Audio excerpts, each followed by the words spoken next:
Ghazipur border पहुंच करके किसानों को अपना समर्थन दे रहे हैं। हमारे बीच मौजूद हैं ये।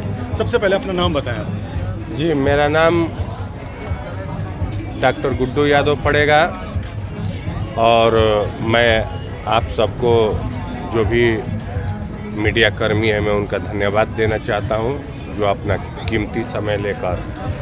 चलिए ठीक है। आप बलिया से चल करके इसी साइकिल से यहाँ आए? चूँकि साइकिल अभी मेरे पास ये है और मैं इस साइकिल से 7 फरवरी से ही मैं अपने ज़िले में किसान समर्थन में आंदोलन के लिए मैं गांव-गांव ज़िले में गांव-गांव शहर किसान समर्थन में लोगों को जागरूक करने का काम किया।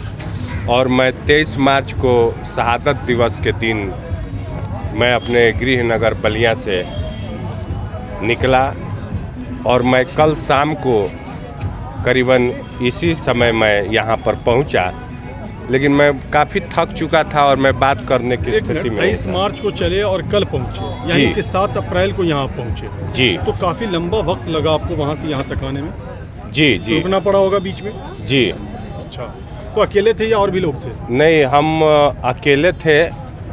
चले तो अपने ज़िले से अकेले ही थे, लेकिन हम पर जो भी किसान समर्थित भाई साहब जो भी जनमानस है हम पर नज़रें बनाए हुए थे और यथासंभव हमें कोई कष्ट ना हो, परेशानी ना हो, रहने खाने और ठहरने की व्यवस्था कर रहे थे, जिसमें सर्व सेवा संघ के माननीय श्री राम धीरज सिंह जी जो एक बड़े भाई की तरह भूमिका निभाए इसका किसान आंदोलन यात्रा में जो साइकिल से हम चले हैं। अच्छा, तो क्या क्या कठिनाइयों का सामना करना पड़ा आपको? क्या क्या दुश्वारियां पेश आई रास्ते में? देखिए भाई साहब, मेरा तो सफ़र 23 जनवरी से शुरू हुआ दिल्ली बॉर्डर के लिए। नहीं, आप तो 23 मार्च बता रहे थे। हाँ, 23 मार्च से शुरू हुआ।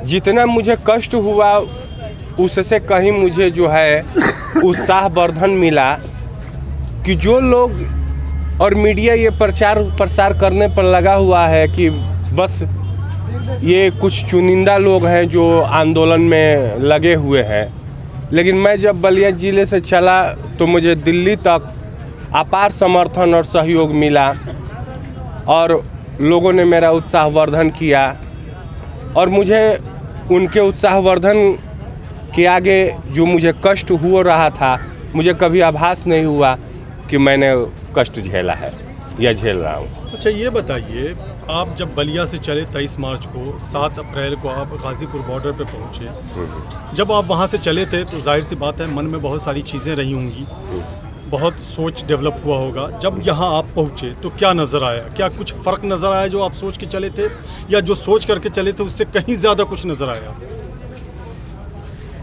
देखिए भाई साहब, जो ये 4 महीने के लगभग धरने प्रदर्शन पर हमारे भाई बंधु माता बहनें जो कष्ट सह रहे हैं और जो अफवाहें फैलाई जा रहे हैं, मैं जब इस आंदोलन के समर्थन में जब चला तो मैं शब्दों में बयान नहीं कर सकता हूं कि सरकार के प्रति लोगों की नाराज़गी किन शब्दों में लोगों ने बयां किया, क्योंकि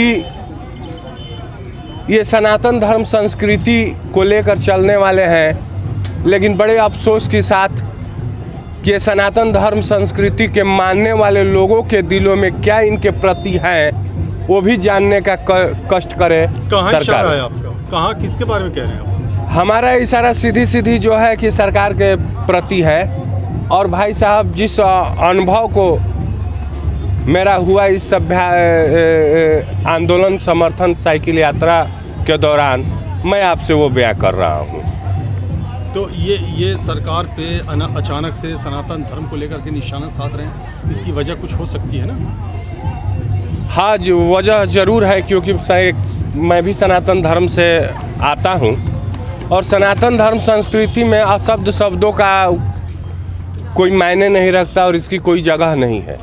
लेकिन जिस हिसाब से सनातन धर्म के मानने वालों ने जिस शब्दों से सरकार का विरोध किया, मैं यहाँ नहीं कह सकता हूँ, क्योंकि ये मेरी मजबूरी समझिए या मैं सनातन धर्म का एक शुभचिंतक समझिए। अच्छा चलिए ठीक है, चूँकि आप पूर्वांचल से आए हैं, बलिया से आप जी। आए हैं, ये कहा जाता है कि पश्चिमी उत्तर प्रदेश के किसान ज़्यादा जागरूक हैं, पूर्वांचल के किसान इतने ज़्यादा जागरूक नहीं हैं जितने पश्चिमी उत्तर प्रदेश के किसान हैं। क्या आपको भी ऐसा लगता है? अगर ऐसा लगता है तो क्यों?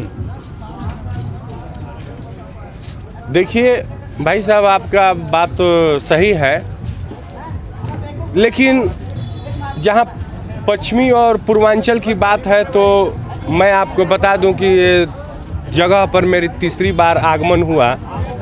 मैं एक बार 22 जनवरी को आया था और दूसरी बार मैं 13 मार्च को आया था, और इस बार मैं ये साइकिल यात्रा से आया हूँ। अब बात पूर्वी की हो तो इतिहास गवाह है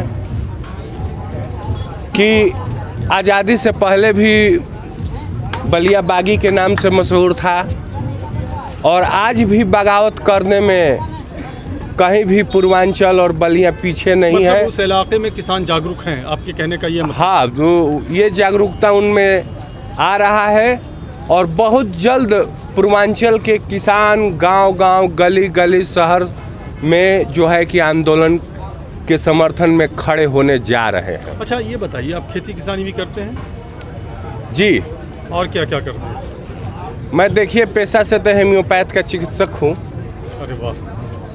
और दूसरी बात कि मेरा बुनियाद ही कृषि है। और भाई साहब, मुझे इस बात का यहाँ बॉर्डर पर आने के बाद मुझे गर्व महसूस हुआ कि मैं एक किसान परिवार के घर में जन्म लिया हूँ, और किसानों की ताकत वो है कि अगर अपने घर से एक मुट्ठी चावल निकाल कर दे दे तो हम आंदोलन को कई साल तक जीवित रख सकते हैं और इस आंदोलन को लड़ सकते हैं। ये किसानों की ताकत है। तो जब यहाँ से आप लौट करके वापस जाएंगे अपने घर, अपने इलाके में, तो क्या लोगों को बताएंगे, क्या समझाने की कोशिश करेंगे? समझाने के लिए तो भाई साहब हर कोई समझदार है, और समझने के लिए लोगों को खुद को अपनी भावनाओं से ऊपर उठकर लोगों को नहीं, मेरा सवाल दरअसल इसलिए है कि चूंकि आप प्रदर्शन में शामिल हो रहे हैं, यहाँ आ चुके हैं, पहुँच चुके हैं, तो यहाँ देख रहे होंगे किसान डटे हुए हैं अपनी मांगों को लेकर के अब तक। तो ये जब यहाँ देख रहे हैं आप, तो इन सब चीज़ों को लेकर जब वापस अपने गांव जाएंगे, अपने घर जाएंगे, अपने ज़िले में जाएंगे, अपने इलाके में जाएंगे, तो क्या बताएंगे लोगों को? नहीं, आपका सवाल सही है। मैं पहले ही बता चुका था कि मैं 22 जनवरी को यहाँ आया था,